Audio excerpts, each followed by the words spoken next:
Hi everybody, welcome to episode 6 of the CFL Trade Tree. My name is Robert Dalton, and today we look at the Mandela effect. It's 2020, and by now you should be well versed in that term. And to put it in layman's terms, it's basically something that you remember from your childhood that it wasn't exactly how it actually happened. Case in point, there's Berenstein Bears versus Berenstein Bears. And I'm not too sure how that's relevant in 2020, but I digress. How does that fit into the CFL talk, you ask? Well, I'm glad you asked, because there is a trade in 2005 that you remember happening in one way.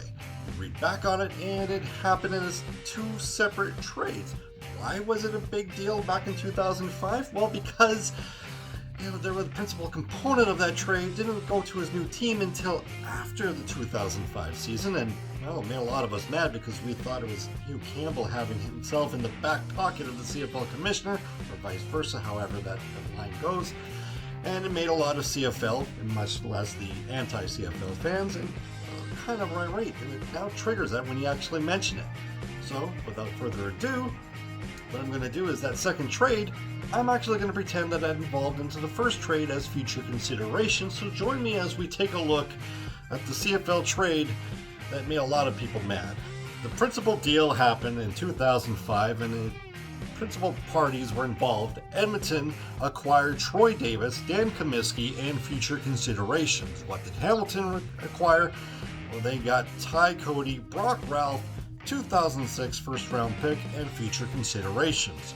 All right, let's start off with the Edmonton side of things, because quite frankly, researching this is kind of a boring trade because there really isn't no end game, and Edmonton just has a lot less players involved. Troy Davis finished the 2006 season before being released halfway through the 2007 season. That ends that one. Dan Comiskey, great. One of the few players that actually was in Hamilton, went to Edmonton, or started in Edmonton, went to Hamilton, and came back to Edmonton. Well, he retired after the 2008 season, but not so fast, because he actually signed on with the Calgary Stampeders in 2010, and again retired after that. Future considerations, well, there's a couple of pieces there. Those happen to be quarterback Danny McManus, a 2006 first-round pick, and Tim Baker. Well, Tim Baker is the second of individuals going back to Edmonton. He actually played out going up until the end of the 2008 season. Adam Braidwood, he was actually the first round pick that they selected, first overall in 2006. Kind of anticlimactic the way that I explained that. Well, here's another aspect of the Mandela effect, because looking back at this, I know that he had a love affair with the MMA, and it turns out his career was a lot longer than it actually was. Well, it actually ended sooner than it actually probably should have because of legal issues. He never stepped on the CFL field after that fact. Danny McManus' second go-around with the Edmonton Football Club didn't last long. He was traded to Calgary for a 21st overall pick, and that selection was used to select Wayne Mundell. It doesn't matter because he never played a game at all for Edmonton. That ends that one. Let's go to Hamilton, shall we? Ty Cody was a very good defensive back. Everybody loved him. Played until 2008 before being released and quietly ran away from the CFL. Brock Ralph was an interesting cat. He was the lesser of all Ralphs, and I'm including Brett, Jimmy, Peter, Brock. Yes, more. Brock Ralph was actually traded back to Edmonton before the 2008 season in exchange for Michael Botterill and Chris Thompson. Botterill opted up for free agency. Chris Thompson was actually traded back to Edmonton, and again we'll get throughout that, because I figure that Brock Ralph and Chris Thompson are kind of like kids stuck in a custody battle, and those parents are in Edmonton and Hamilton. It's like, no, you take them. No, you take them. All right, fine, I'll take them because there's chores to do on Sunday. Brock Ralph was actually, after the 2008 season, was traded to the Winnipeg Blue Bombers in exchange for safety Jason Nugent. Interesting nugget of conversation here is Jason Nugent was actually drafted in 2006 by Edmonton, which has happened after this primary trade actually was finally completed. Ralph finished the 2010 season with the Bombers before quietly going home and retiring from the CFL. Went back towards Hamilton in exchange for Chris Thompson. Well, that was receiver Maurice Mann. Coming off a statistically great year with Edmonton, Maurice Mann was eventually traded to the Toronto Argonauts in the 2012 2012 season, eventually winning the Grey Cup. Going back to Hamilton was a conditional pick and defensive back D. Webb. That conditional pick was 4th round pick, was used to select Simon Lamarquois.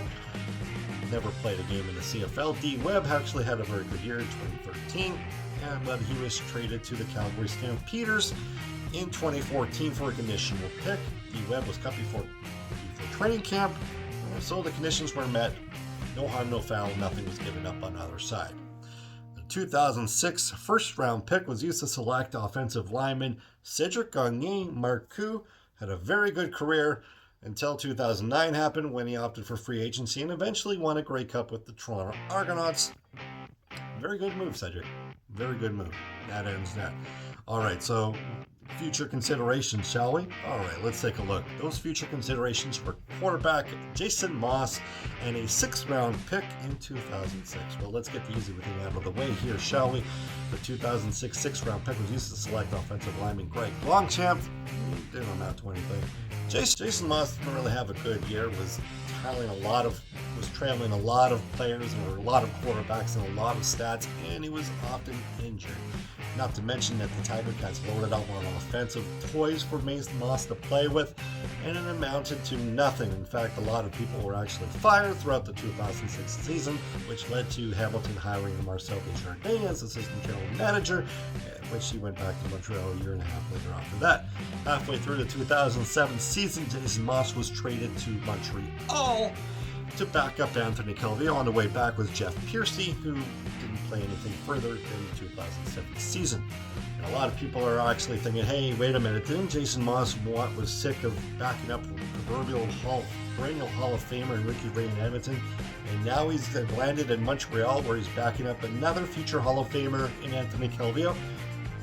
Be right. And guess what happened? He left after the 2007 season to go back to Edmonton to back up said quarterback Ricky Ray in Edmonton. So I don't know. I mean, it's Jason Moss, I tell you. That'll do it for this trade tree. Told you at this time you usually go into the end game, or like what happened here. You know, in episode 1, I told you how the Winnipeg Blue Bombers made a trade and eventually led to them winning the Grey Cup. Episode 2, how the Bombers got 23,000 yards passing by trading for Kahari Jones. Episode 3 happened to deal with the Saskatchewan Roughriders trading an MVP and ended up getting them a Grey Cup 6 years later. Ottawa Redblacks, Matt Dunnigan, you know the whole drill. There's no end game here. It's kind of like a blockbuster trade that really had no end game. Hamilton didn't make the playoffs until 2009. When they finally managed to acquire a quarterback like Kevin Glenn.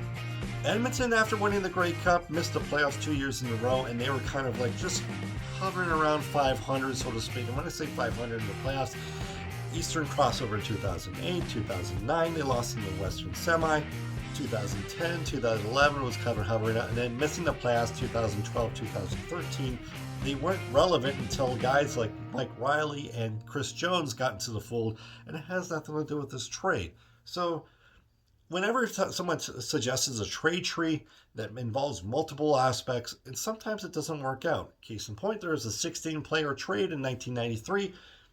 Nothing happened from it. Only 1-2 players actually stayed with that team past that 1 year, and the rest actually joined expansion teams. Yeah, so don't suggest that trade, by the way. If you do have any other suggestions for trade trees, leave them in the comments below. And if you have to actually comment to us on Twitter, you can reach me at Rouge Dalts, myself, and of course the podcast at Rouge Radio. And this video, of course, is powered by the Canadian Football Podcast Network on Twitter.